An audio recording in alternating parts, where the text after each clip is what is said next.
82 असं गुणाकार आहे. ठीक आहे. आता पहिली स्टेप काय आहे, ही संख्या आहे तसं समजा, हे 4 काय आहे संख्या. पहिली स्टेप मध्ये काय दिलेले आहे की अशी रेष आहे ना, याचा अर्थ या दोन्ही मध्ये काय करायचं आहे गुणाकार. 2 पंचे किती 10.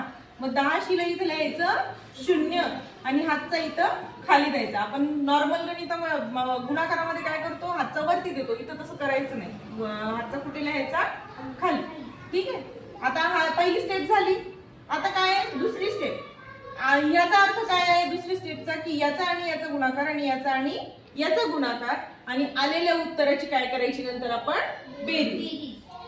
92 किती 18. 8 पंचे 40. किती आलं उत्तर 8 आणि सांगा 58 है ना. आणि हातचा किती होता हा 1 है ना. तर 59. सगळं मिळून किती झाले 58 आणि 59. 59 ला इथे किती लिहायचे 9 आणि हातचे आले 5. त्याला काय करून घ्यायचं गोल. आता तिसरी स्टेप काय आहे बघा बरं. या स्टेपचा अर्थ या दोन्हींचा गुणाकार. 8 9 किती 72. 72 आणि 5 किती मग 77 है ना. आता काय हे त्याचं काय आलेलं आहे उत्तर. हातचे काढून टाकायचे.